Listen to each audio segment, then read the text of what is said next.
hello, everyone, and welcome to the Bold Unstoppable Show this evening. I am Dr. Rochelle Marie Lawson, and today we are pulling back the carpet on the topic called The Algorithm versus Our Daughters.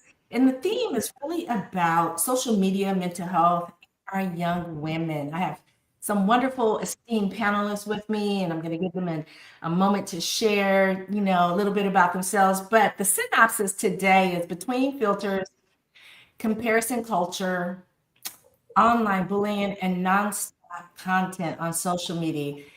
This is deeply impacting women and girls' mental health.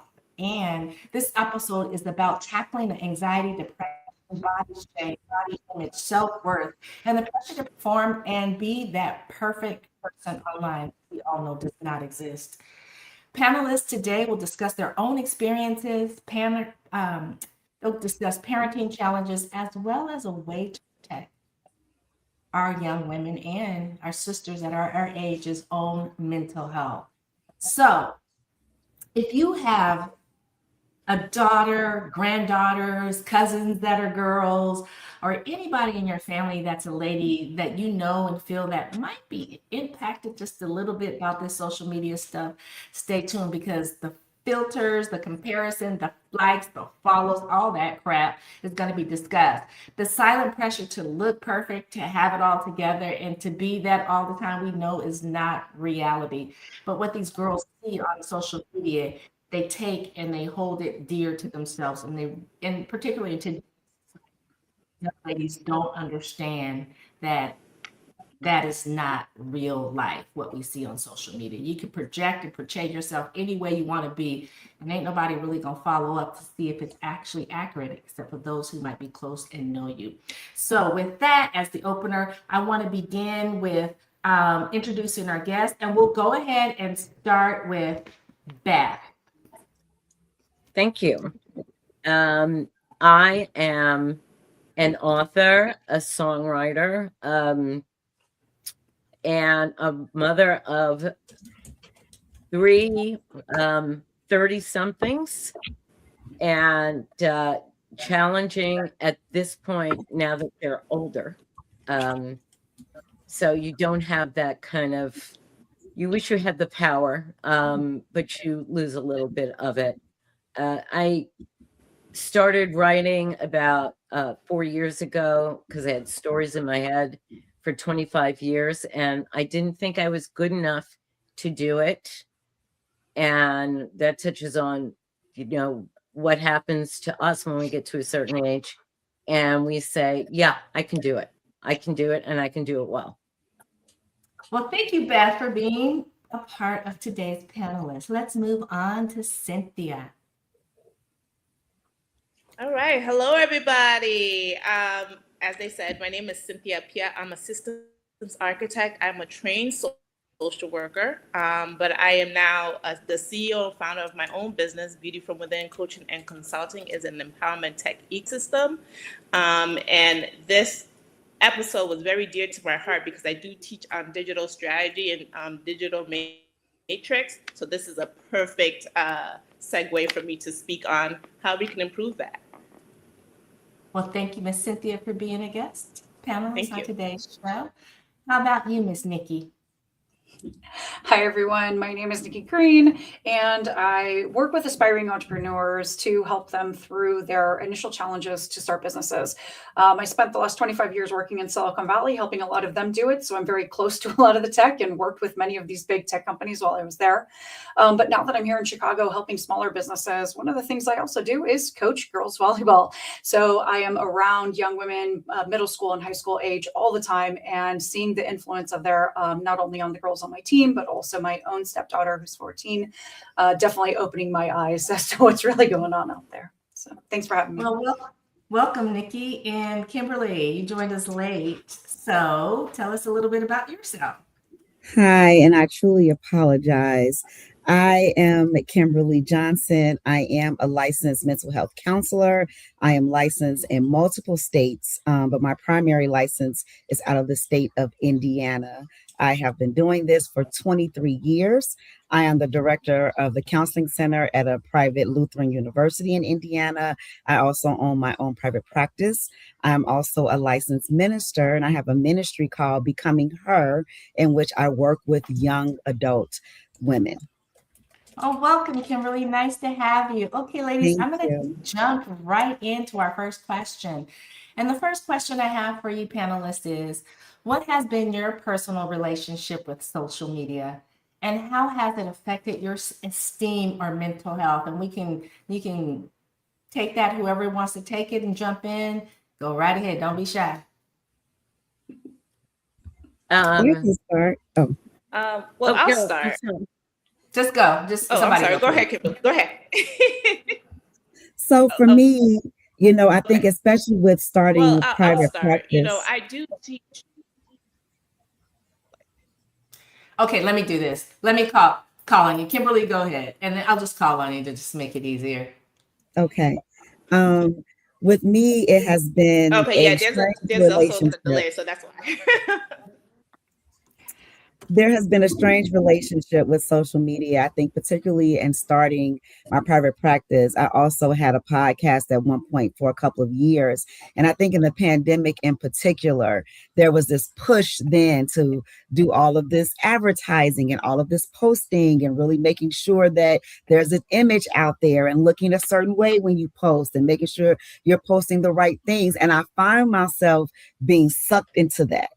And I thought about all of the things that I'm helping, my clients work through, all the self-esteem work that I'm doing. I also do life coaching. So all the coaching I'm doing, working with other women, I found myself having to use my own advice because I was so caught up in making sure that I was doing all the right things and trying to mimic what other people were doing and making sure I was showing up the right way, that it became a toxic relationship.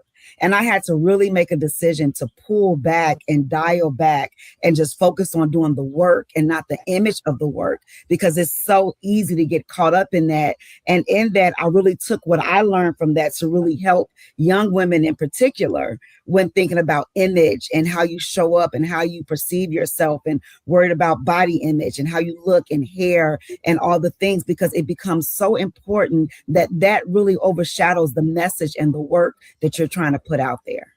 Oh, yes. Very nice. Well put. What about you, Miss Beth? What are your thoughts with regards to that?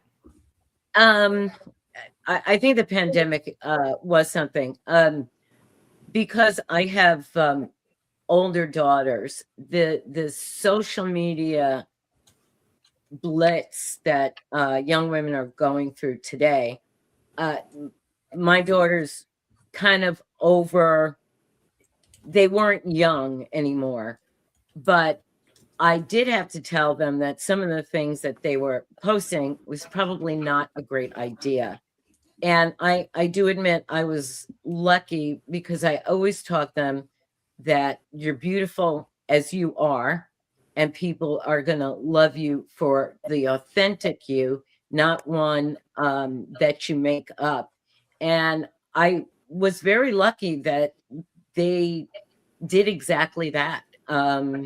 They're not big posters. Yes, I would say my youngest daughter, Instagrams, I see her scrolling, and I'm like, okay, that's enough. We're out to dinner. Stop scrolling. But I was lucky that they got over that hump and they were already adults, and they kind of make fun of me. So let me turn it over to Nikki. Nikki, what are your thoughts about that question? Yeah, I think I kind of agree a bit with Kimberly too, is before, when I was using social media before the pandemic and before I had this business, it was like, here's my food, here's where I'm going, here's a group of us in a picture. I was never the center of it. And as soon as you start building a brand and a business, it's like, I am the brand. So I have to be front and center. And I was really uncomfortable with it. And it actually took my kids pushing me towards it in a more positive way of saying, like, here's some cool things that you can find out and you can make friends and, you can see see other people that have interests. So it was kind of interesting seeing it through their eyes at such a young age before they were too like overwhelmed with, I got to be exactly like that. Now, a few years later, a little bit different. So I'm sure we'll get into that. Yeah, for sure. Cynthia, you have any thoughts on this question? Yeah, I actually have a quote that in a world chasing algorithms, you have to understand that the most important code is authenticity, right? So like I said earlier, I am a pageant consultant and I train my girls to really have a strong inner self. So yes, you'll see the comparisons, but if you have a true foundation of who you are, I think that helps eliminate that and you have a foundation to build on. So yes, the comparison culture is definitely legit. You have to acknowledge that challenge, but also build your authenticity and have a firm foundation in who you are, and that can help you as well. But you know what's interesting is, yeah, my kids are in the age range of yours, Beth, and older probably, and we didn't have that kind of issue when they were growing up, right? Because they're older. However, what I did notice during the pandemic is my granddaughters. They were all over it. Like they couldn't, it was like this addiction. And so when they would be with me, I'd be like, you better put that phone down.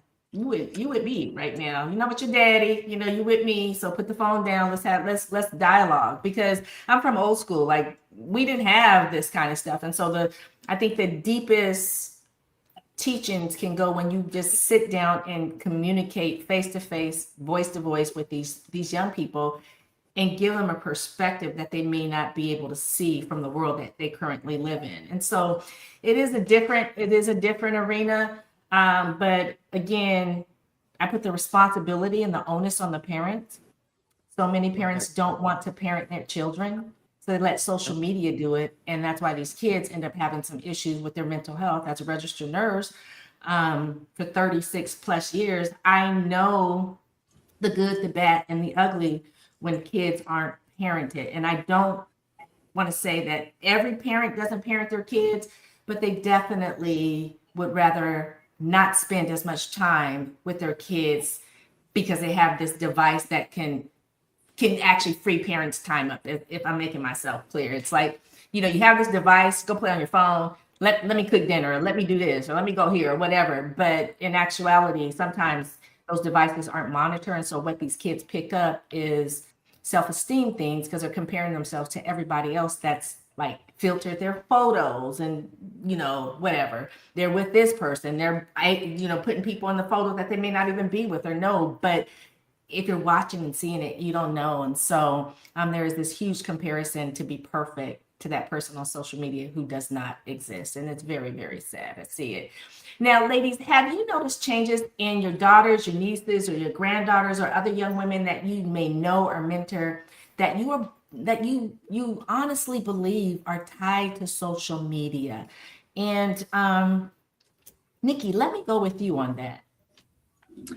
Yeah, I've definitely seen a difference in how the girls react, especially with volleyball. Before we'd go to a tournament, you're locked in all day and you're focused on the sport, and that's what you're here to do. And now all of a sudden, as soon as a game is over, they're over doing TikTok dances but the one good thing I've seen is they collaborate with each other. They might have been, sort of enemies on the court, and all of a sudden they're collaborating on the side and making friends. So in real life. So even though it's like a digital thing where there is some negative connotation, I'm also seeing a little bit of positive aspects of like, it does give them a way to actually communicate with each other in a language they both know. So I love that. That's good to share, because, we always see the negative, but then when you think of what you just shared, it could be, positive as well. So, Beth, any thoughts on this question? Well, I actually have two nieces that, and I don't really see them anymore, but when I do, I see them on social media, and it's the, picture in the thing and this and that. And I was like, if my brother was alive to see it, he would have been very upset, because they're obsessed with it.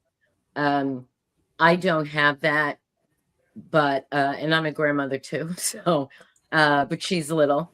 I think the most important thing that you said is parenting. And as soon as my children were born, I was the parent and went through a bad divorce, and I was a single mother. And my biggest thing, I was a stay-at-home mother, then I had to work, but I knew that the parent part of me was never going to stop. And it hasn't stopped, as I'm sure you know, that no matter how old they are, you're still their mother, and they still need to be parented, even though I do have a 40-year-old, and she just definitely needs some parenting. And it's a shame to see people who don't, and I see it around me in other people I know, and I just don't understand it. Yeah, I agree. Parenting is not a part-time, do it sometimes, and dip out, do it, it's a full-time job and it's a full-time responsibility. And what I see in today's world with these kids is they tend to believe everything they see on social media as reality when it's really not. And so I think that's where it becomes important for us, for parents, to step in and one, monitor what your kids are doing. Because I see little 3-year-olds on their cell phones looking at stuff. It's like, what is a 3-year-old? Why don't you have a book in front of that kid? I hate to say these kids aren't as bright as we were as back in the day, because they have access to so much material that it becomes overwhelming. And parents utilize the phones as a babysitter for their kids. And so it's a sad situation, but I think a lot of times things occur because we're just not cognizant of it. But once we become more cognizant of it, then that's when we can begin to make, changes that actually impact our children's lives in the future in a really positive way. And so, yeah, social media is good and it has its goods and its bad. But when it comes to mental health, and we saw this so much during the COVID days, where people that looked like they were doing all kind of stuff, people that you think they had the dream life, were committing suicide. And you had to step back and be like, well, on social media, they put it in this life like they, doing everything and everything is fabulous. And then they're dead. They kill themselves. So there's a huge disconnect. And I think some of these parents don't quite get it. But I think the best thing that we can do is have conversations with our young ladies, continual conversations. They may not want to hear what you got to say, but they will listen. Or wait, they may not listen what you want to say, but they'll hear it, and it'll come back up later with they'll hear your voice saying something that you told them, and they'll be like, oh yeah, I remember mom said that. So, it's ongoing, and I don't think it's going to get any better, but the more awareness we can bring to it, hopefully the better we can have these future generations come and stepping into the world who's going to be taking care of us when we're all older. So let me ask this next question. So what messages about beauty, success, and womanhood do you see being pushed hardest online right now? And I got a few, not just for the kids, but for women our ages as well. So let's go with you, Kimberly.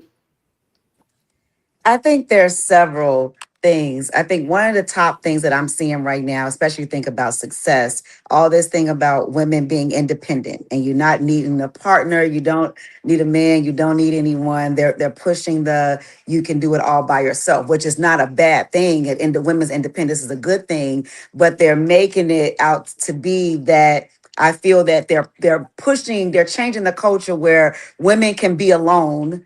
And that can be okay. You don't need the person. And I think the opposite is happening, where back in the day, they were pushing people to be married. People who were single were made to feel bad. Now the people who are married to made to feel like they're depending on the man and they're submissive and they can't do anything on their own. I think the role now, the message is being reversed. So I'm seeing a lot of that. Go out and do things on your own. All you need is your girls. You don't need your man. You don't need your partner. You don't need your spouse. Whatever it is, you can have success and it can look like this. And now the way they're portraying it, people are feeling like they're not successful unless it looks that way.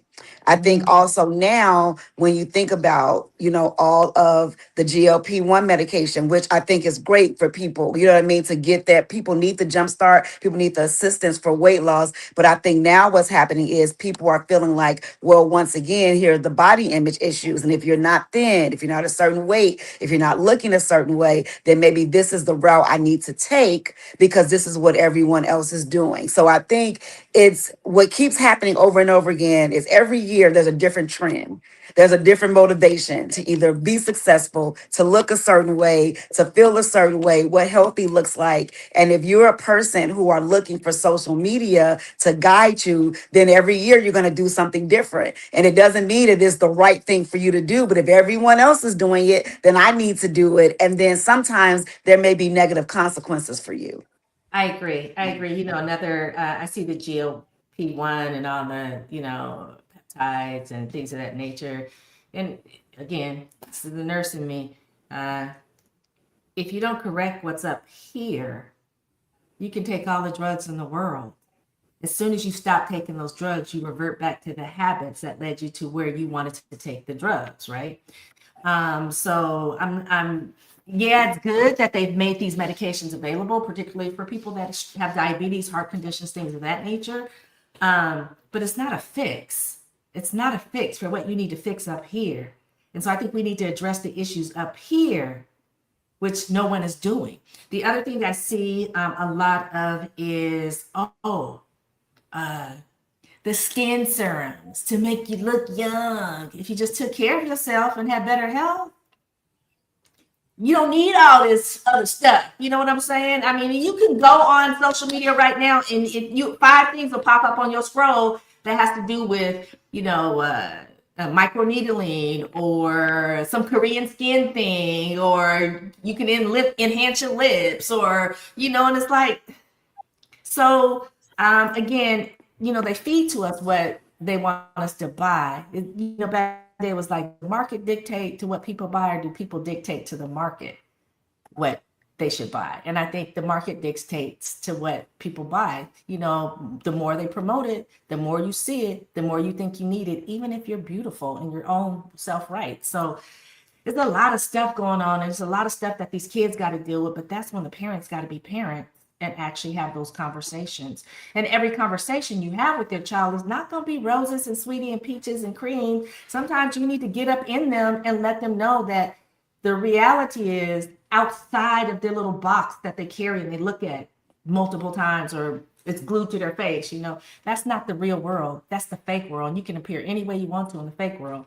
When you get out and look for that job and you get treated some kind of way that you wasn't expecting, because you're looking at social media thinking it's this way, and you get your feelings hurt, then that becomes another mental health challenge that now we got to deal with these people going into their 20s. So it's a very interesting didactic, but I think right now it's just being brought to the forefront of people's minds that we really do need to monitor what our children do on social media and give them correct them when there's correction that needs to be given. My next question is, how do we balance using social media as a tool for business, connection, visibility, without letting it dictate our value or the value that we bring? And let me start with you. I'm going to start with you, Cynthia, on that one. Yeah, thank you for starting with me, actually. I think social media is an excellent platform for promoting your business, because you can promote your business brand and you can also promote your personal brand. However, I do believe that in order for someone to be very confident in who they are, I believe in God, you need to know your source, right? You need to know what that individual, what God says about you. Have that inner strength, and that's going to help you separate. That's your business. You want to be known for your business. You want to be great. You want to have your business be known and be number one, but you also have to be confident in who you are and know that you are also beautiful. I'll tell a short story. My pageant beauties, they compete all the time, and they see on social media, right? They compare themselves to other pageant girls. And they say, Miss Appiah, my gosh, this girl is so beautiful. And I said, sweetie, but you are beautiful too. You have skills and talents that you need to be aware of, and just know that just because that person might have longer hair, look at your hair, you have short hair, but it frames your face, right? So you need to just be confident in who you are, know yourself, and be confident and know that you're beautiful from within. I love that. Beautiful from within. And again, that's, I think, where the parents need to say, you know, you are beautiful. God created you this way for a reason. There's no one on the planet like you, even identical twins. They may look alike, but they're not exactly alike. And so own the essence of the beauty that the divine created you to be. And know the beauty in that is knowing that there's no one else on the planet that vibes like you. And sometimes girls get shamed, like particularly African American girls, for our hair. You know, I got shamed growing up because I have spots on my face. And I'm never. You know, but I was back in the day where, you know, I don't care. I didn't really care what you thought, because I was told that these were kisses from angels or kisses from the sunshine, right? Somebody told me that when I was a little girl, and I love my freckles. And then I had people asking me as I was growing up, probably in my, I'll say as I'm reaching 20, they're like, so how did you get those? I'm like, God gave them to me. No, is there somewhere I can go and get those? And I'm like, you know what? It's funny. I was shamed as a kid for having them. Dirt. I didn't wash my face. I had dirt spots on my face. But the whole context is just, you know, we're all beautiful. We all bring uniqueness to the world. And I think we just need to recognize each individual's beauty in their uniqueness. And we need to stop comparing ourselves to some made up, filtered to death person on social media. You know, I've seen people that I know, I'm like, girl, I know you don't look like that, right? Or I know how much you really weigh, you know? Don't be ashamed. God created you to be a special person, and that's the beauty in all of us. We're special and we're unique, and we should own it and not really, you know, think about comparing ourselves to others. Because I guarantee you're comparing yourself to a person who might be comparing themselves to you. And then you might wish you had their hair, and they might wish they had your booty or whatever. You know what I'm saying? It's just the way it is. It's just the way it is. Okay, ladies, have you or someone you love dealt with online bullying, harassment, or shaming? And if so, what impact did it have? Let's go ahead and have you, Nikki. Have you had anyone like that in your family that happened to? Yeah, that's definitely happened with my kids, and it's been really difficult to deal with because it's something that happens, you know, outside of school. So even if it's someone that's a classmate, it's not something you can very easily take to the school and say, hey, go resolve this. It's not like back in the day where you got knocked down in the playground and then, you know, you could go tell the teacher and someone came over. Now there is no safe place. It's you go home and that phone is still there and that app is still there and everybody saw it, not just, you know, who might have been around you at the time. So it's definitely something that we continue to talk to the kids about how they're acting online with their friends. And also like when things do happen that they're not comfortable with, you know, making sure that they tell us right away and making sure it's an open door for that and for their friends. Because sometimes other parents, like you said, may not be paying attention or may not really understand. But because it is part of my business, I do understand it on a deeper level. So we always try to just make sure we're talking about like, what are you actually looking at? And we have control on their phones to be able to see what's really happening. So. Yeah, I agree. Interesting that you bring that up, the bullying, because I saw a post today where I guess the dad was called because his son had got suspended from school for bullying another kid. And so the dad said, I thought, you want to bully? Well, let me do something to make you feel a little embarrassed. So he dressed up in his wife's fuchsia pink 5-inch heels. He had a little mini skirt on with a fuchsia pink top and some old jacked up wig, you know, all unshaven and stuff. And he came to pick up his kid who was suspended for bullying another kid. And, you know, all the kids are in the background taking photos and laughing. And the kid is like walking with the head in shame, right? But the funny part was he was like, I'll be damned if I'm raising a bully. If you want to bully, like now when you go back to school after the suspension, guess what? People are going to be laughing at you because I showed up like I did to teach you a lesson. And I thought that was hilarious. You know, I thought, oh, that's so funny. You know, that's so funny. And it's true. Yeah. There's a lot of bullying that goes on. So if you are a parent, I'm sorry, I keep slipping off the chair. If you are a parent and your kids' friends come and hang out with you, have dialogue with them. I used to do that with my kids, my boys and my daughter. Their friends always want to come at my house, and I was always asking, "What you doing? Who you doing? Where you doing? Where you going? What you how you doing in school?" Da da da. I always knew, and so when the other parents, like I would hang out with the other parents, and they'd be like, "Why don't you know that?" I said, "Because I talk to the kids. If you want to know what's going on, you talk to the kids, and you give them space to tell you. You quiet, you listen, because they'll talk, and sometimes they talk and not realizing what they're saying. Oh, they need to say too much, but you give them that space. You will always know what's going on with the kids. If you don't give them space or even open up dialogue with them, you're never going to know, and they're never going to feel comfortable talking with you. So it was really interesting, but these kids today that, like I said, they're in their 30s and their 40s, if they see me, they be like, "Hey, mama, Rochelle, remember when we talked about this? Or remember I told you this and you told me how to deal with it?" And then and I'm like, yeah, I mean, it's, it takes a village to raise children. And in today's society, it takes a county. A county, it takes a county to raise, or maybe a whole city, but a whole state, but it's just a different ball game. Okay, now I still want to go on with that question that have you or someone in your family ever had to deal with online bullying? And if you did, how did you handle it? And what about you, Beth? I know your kids are older too, but you got nieces and nephews, and so.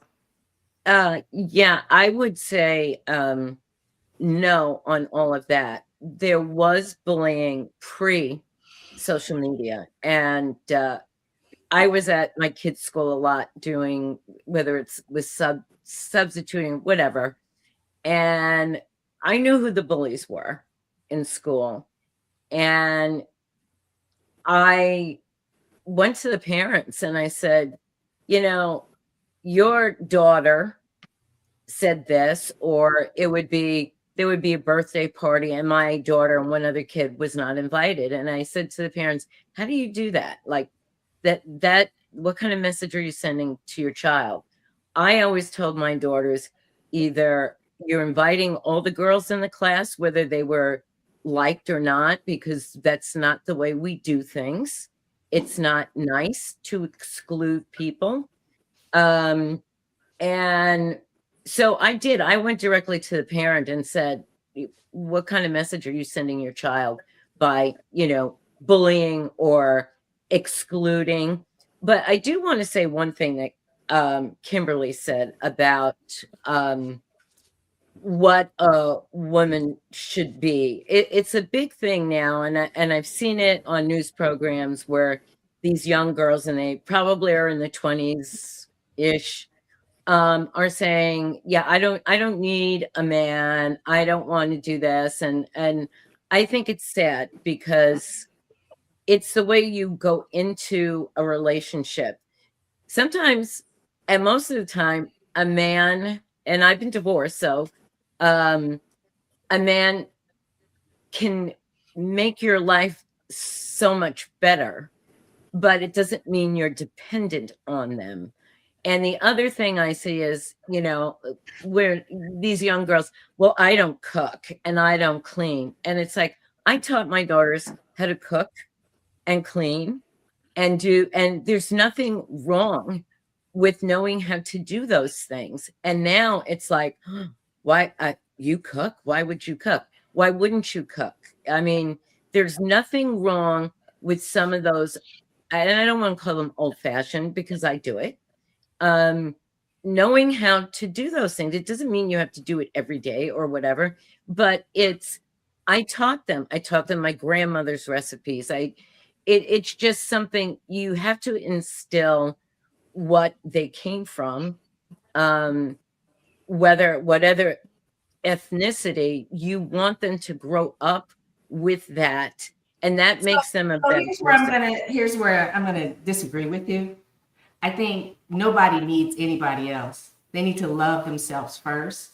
When you start needing somebody, you become dependent upon that person to make your life happy, right? And so I didn't raise my boys or my girls to need anybody to make them feel some kind of way. You only need yourself.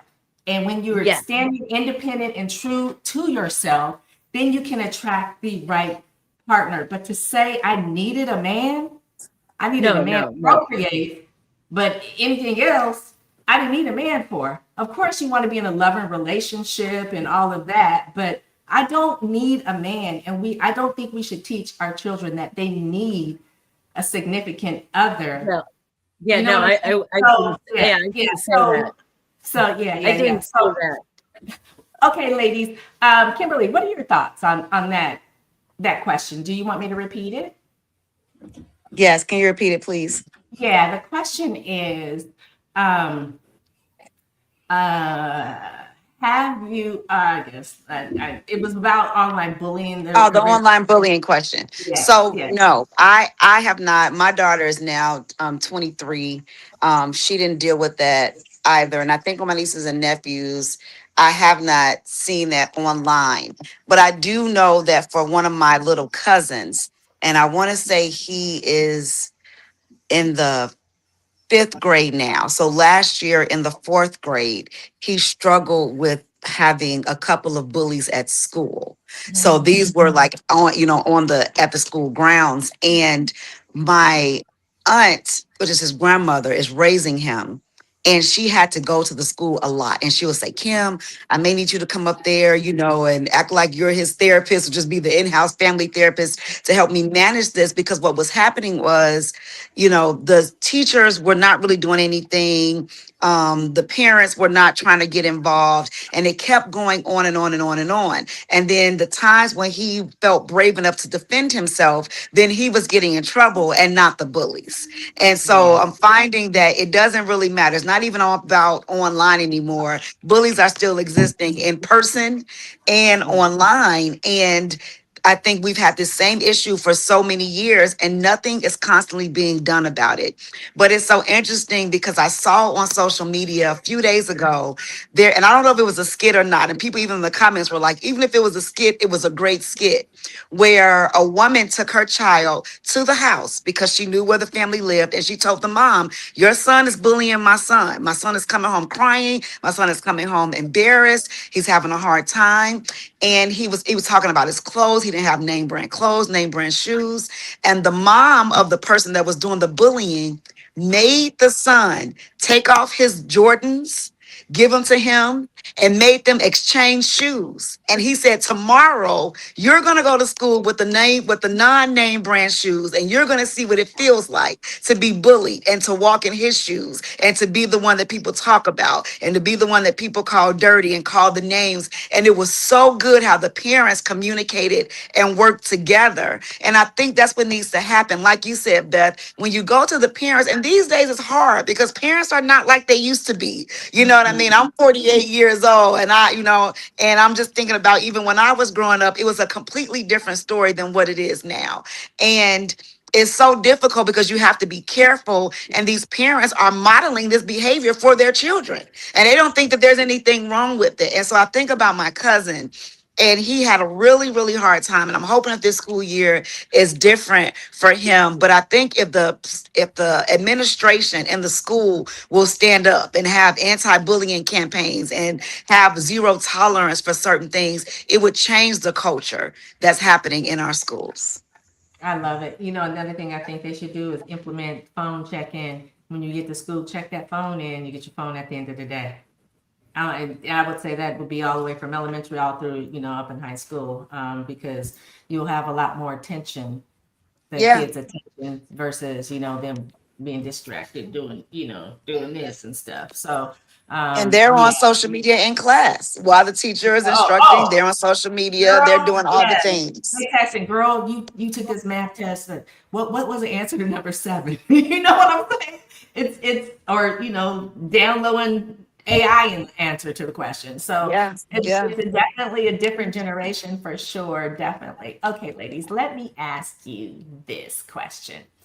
What conversations do we need to have with our young girls about social media that we're not talking about or having these conversations enough with them? And I'm going to go ahead and start with you, Cynthia.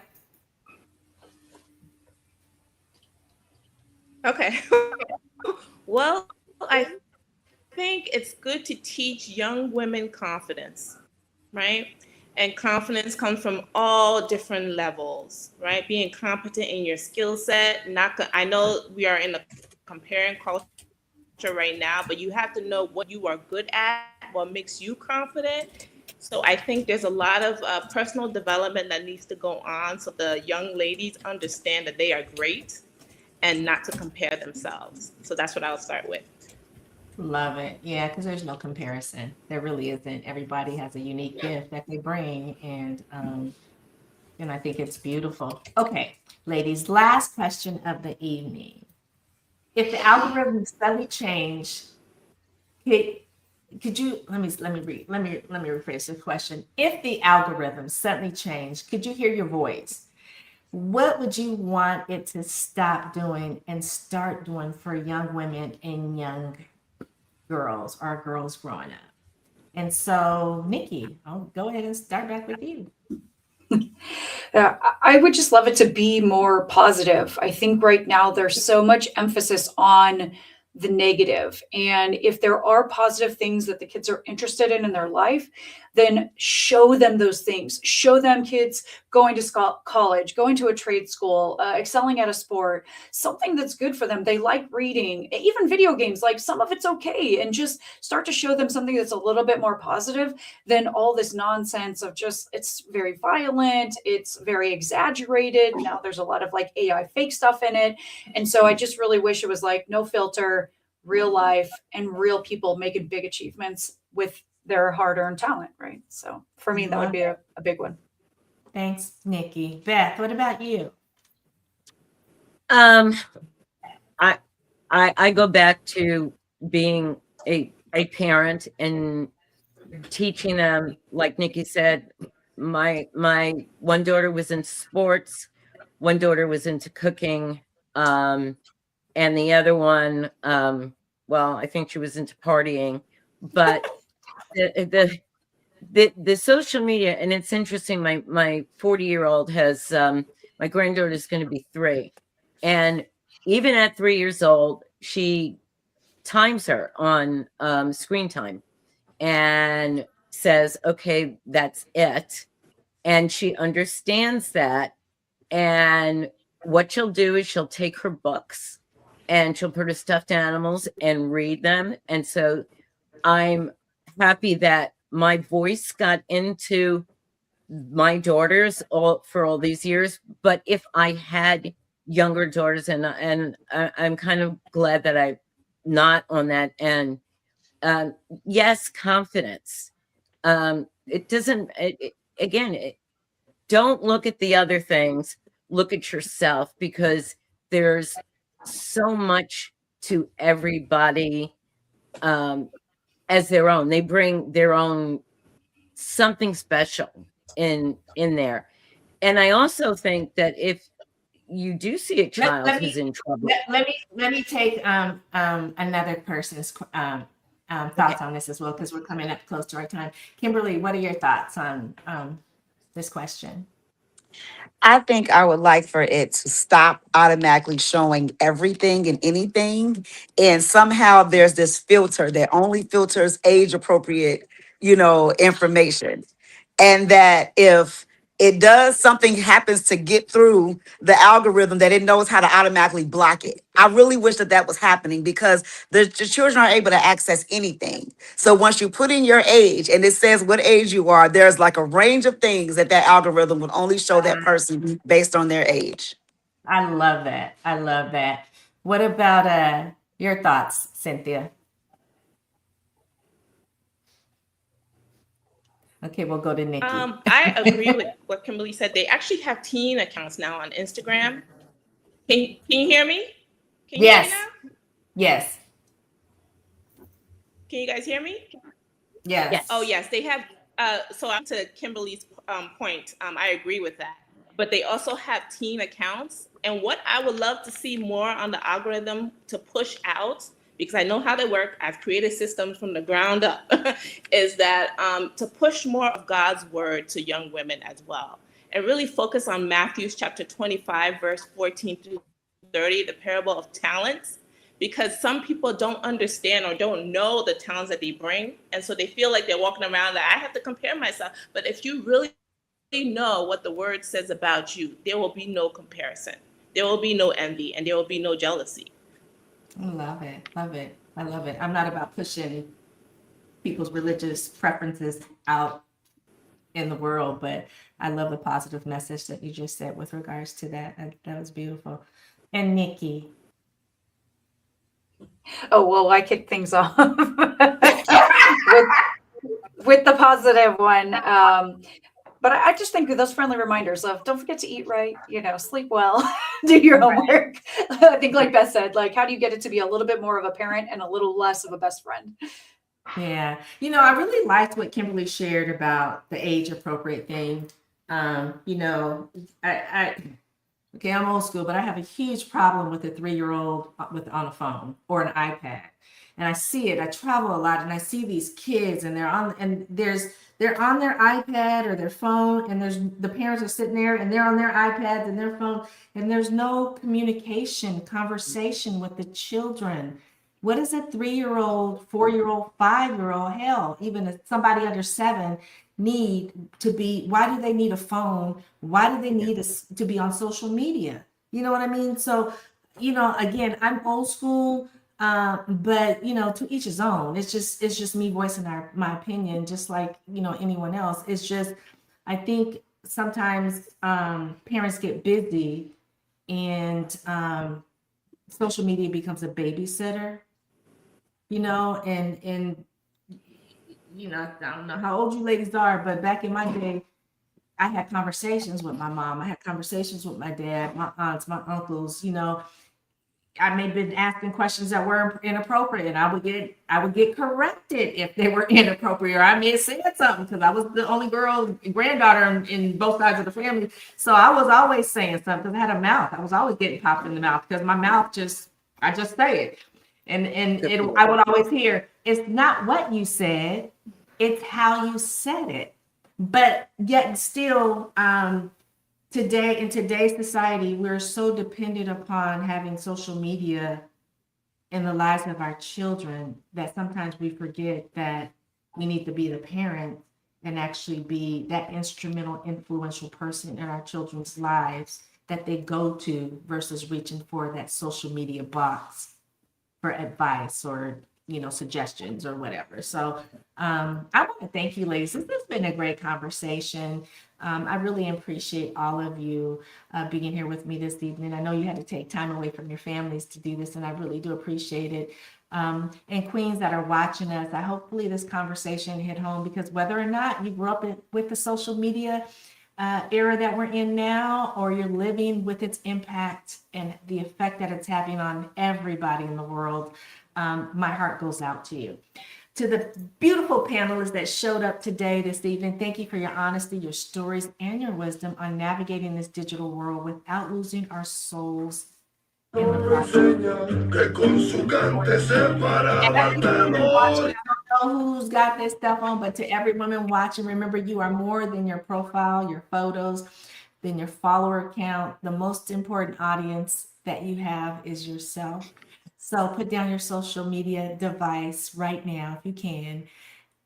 Find a mirror, look at that beautiful person looking back at you in that mirror in those beautiful eyes, and tell her that she really does matter and she really does mean something. And there's no one on the planet or in this world that can do the things that she does, because she was divinely created for a specific purpose. If this episode made you think differently about your screen time or the young women in your life, share it. Please share it. Let's make sure our daughters know their worth is deeper than that double tap or that heart emoji or that subscribe button that so many of the TikTokers are subscribing to.